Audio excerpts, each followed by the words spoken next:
प्रयागराज 1 फरवरी 2026 को माघ पूर्णिमा के दिन भक्तों का जन सैलाब। पंडित प्रदीप मिश्रा श्री शिव पुराण कथा के अंतिम दिवस के दौरान जो चमत्कार हुआ, जिसे देखकर भक्तों के पसीने छूट गए। इतिहास गवाह है कि जब जब धरती पर भक्ति का सागर उमड़ता है, तब तब ईश्वर को किसी न किसी रूप में अपने भक्तों के बीच आना ही पड़ता है। लेकिन 1 फरवरी 2026 को प्रयागराज की पवित्र धरती पर जो हुआ, उसने विज्ञान और इंसान की समझ से परे है। समय था सुबह के 10 बजे का। स्थान त्रिवेणी संगम प्रयागराज। माघ पूर्णिमा का पावन पर्व और उस पर पंडित प्रदीप मिश्रा जी की शिव महापुराण कथा का अंतिम दिवस। प्रयागराज की सड़कों पर तिल रखने की जगह नहीं थी।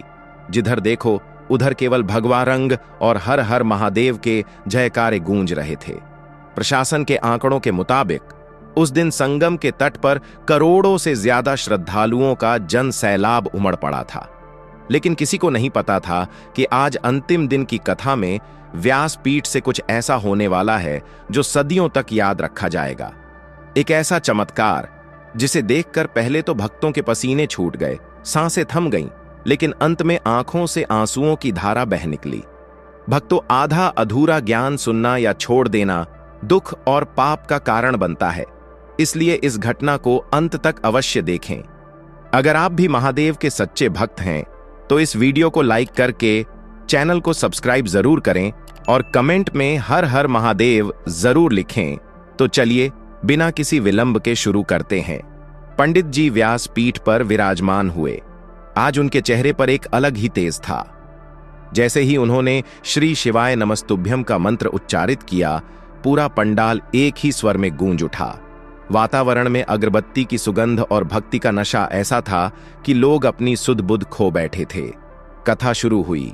आज का प्रसंग था भगवान शिव के गले का आभूषण वासुकी नाग और शेष नाग की भक्ति। पंडित जी अपनी रौ में बोल रहे थे, मेरे महादेव को कोई स्वर्ण नहीं चाहिए, कोई हीरा नहीं चाहिए, उन्हें तो वो विषधर भी प्रिय है जिससे पूरी दुनिया डरती है। शिव वो है जो काल को भी गले में माला बनाकर पहनते हैं। अभी कथा को चलते हुए बमुश्किल 2 घंटे बीते थे। दोपहर के 12 बजने वाले थे। संगम के ऊपर सूरज की सीधी रोशनी पड़ रही थी। सब कुछ सामान्य था। तभी अचानक हवा रुक गई। प्रयागराज के आकाश में जहां अभी तक चिलचिलाती धूप थी, वहां अचानक एक अजीब सा सन्नाटा पसर गया। गंगा और यमुना की लहरें जो शांत बह रही थीं, उनमें अचानक उफान आने लगा। पंडाल में बैठे लाखों लोगों को एक अजीब सी बेचैनी महसूस होने लगी। माइक पर बोलते बोलते पंडित प्रदीप मिश्रा जी अचानक एक पल के लिए रुके। उन्होंने अपनी माला हाथ में ली और एकटक सामने गंगा जी की ओर देखने लगे। उनके चेहरे के भाव बदल गए थे। ऐसा लग रहा था जैसे उन्हें किसी के आने की आहट मिल चुकी है। भीड़ में खुसुर फुसुर शुरू हो गई। क्या हुआ? गुरुदेव चुप क्यों हो गए? हवा क्यों बंद हो गई? इतनी उमस कैसे बढ़ गई? तभी पंडाल के पीछे, जहां गंगा का पानी तट को छूता है, वहां बैठे भक्तों में भगदड़ मच गई। लोग चिल्लाने लगे, भागो भागो, सांप सांप। आमतौर पर नदी किनारे सांप का निकलना कोई बड़ी बात नहीं है, लेकिन यह कोई साधारण सांप नहीं था। जो लोग वहां मौजूद थे, उनकी आंखों में मौत का खौफ तैर गया। चिल्लाने की आवाजें व्यासपीठ तक आने लगीं। व्यवस्थापक दौड़े, पुलिस वाले लाठियां लेकर भागे। माइक पर अनाउंसर ने कहा, कृपया शांत रहें, अपने स्थान पर बैठें, कोई भगदड़ न मचाएं। लेकिन वो भगदड़ रुकने वाली नहीं थी, क्योंकि पानी से निकलकर जो चीज पंडाल की तरफ बढ़ रही थी, वो कल्पना से परे थी। कथा पंडाल के पश्चिमी द्वार से एक विशाल काला साया अंदर दाखिल हुआ। यह एक नाग था, लेकिन ऐसा नाग आज तक किसी ने डिस्कवरी चैनल पर भी नहीं देखा था। इसकी लंबाई कम से कम 15 से 20 फीट थी। उसका शरीर इतना मोटा था जैसे किसी पुराने बरगद के पेड़ का तना हो, और उसका रंग एकदम गहरा काला, लेकिन उसके फन के ऊपर एक अजीब सी सुनहरी लकीर चमक रही थी। जैसे ही यह विशालकाय नाग भीड़ के बीच में आया, हजारों लोगों की चीखें निकल गईं। लोग एक दूसरे के ऊपर गिरने लगे। लेकिन तभी एक हैरान करने वाली घटना घटी। वह नाग इतनी तेज गति से चल रहा था, लेकिन उसने किसी को काटा नहीं, उसने किसी को डसा नहीं। भीड़ अपने आप जैसे किसी अदृश्य शक्ति के कारण 2 हिस्सों में बंट गई। बीच में एक रास्ता बन गया सीधा व्यास पीठ की तरफ। पंडाल में इतना सन्नाटा छा गया कि अगर सुई भी गिरती तो उसकी आवाज सुनाई देती। लोगों की सांसें अटकी हुई थीं। पुलिस वाले अपनी बंदूकें तान कर खड़े थे, लेकिन किसी की गोली चलाने की हिम्मत नहीं हो रही थी, क्योंकि उस नाग की आंखों में हिंसक भाव नहीं, बल्कि एक अजीब सी दिव्यता थी। पंडित प्रदीप मिश्रा जी ने माइक पर धीरे से कहा, कोई हिलेगा नहीं, कोई डरेगा नहीं। ये किसी को नुकसान पहुंचाने नहीं आया है, ये तो अपनी जगह लेने आया है। शिव की कथा है, गण तो आएंगे ही। वह विशाल नाग रेंगता हुआ सीधा व्यास पीठ के पास पहुंचा। वहां सुरक्षा कर्मियों के पसीने छूट रहे थे। वे पीछे हट गए। नाग ने धीरे धीरे अपना शरीर ऊपर उठाया। जब उसने अपना फन फैलाया तो उसकी ऊंचाई व्यास पीठ पर बैठे पंडित जी के बराबर हो गई। लोग अपनी आंखों पर विश्वास नहीं कर पा रहे थे। क्या यह सपना है या साक्षात कलयुग में कोई चमत्कार? उस नाग ने एक बार जोर से फुंकार भरी। वो आवाज पूरे साउंड सिस्टम में गूंज गई। फू, शशिश। वो फुंकार डरावनी नहीं थी, बल्कि ऐसा लगा जैसे किसी ने शंख बजाया हो। नाग ने अपना फन पंडित जी की ओर झुकाया, जैसे कोई शिष्य अपने गुरु को प्रणाम कर रहा हो। और फिर वह नाग व्यास पीठ के ठीक नीचे, जहां शिव महापुराण की पोथी रखी थी, वहां जाकर कुंडली मारकर बैठ गया, एकदम शांत, पत्थर की मूरत की तरह। पंडित जी ने मुस्कुराते हुए अपनी माला से एक बेलपत्र निकाला और बिना डरे, बिना हाथ कांपे उस विशाल नाग के फन पर रख दिया। पूरे पंडाल में एक साथ आवाज गूंजी, हर हर महादेव।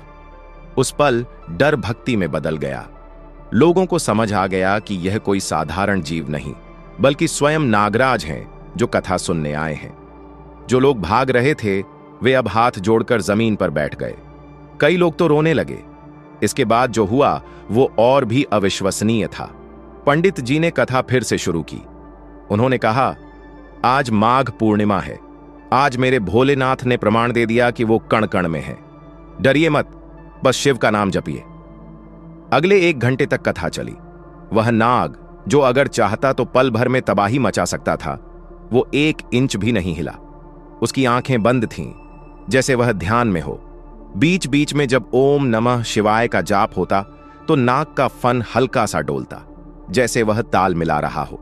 गर्मी बढ़ रही थी, लेकिन उस नाग के आसपास एक ठंडक महसूस हो रही थी। लोग जो पहले पसीने से तरबतर थे, उन्हें अब शीतलता का अनुभव हो रहा था।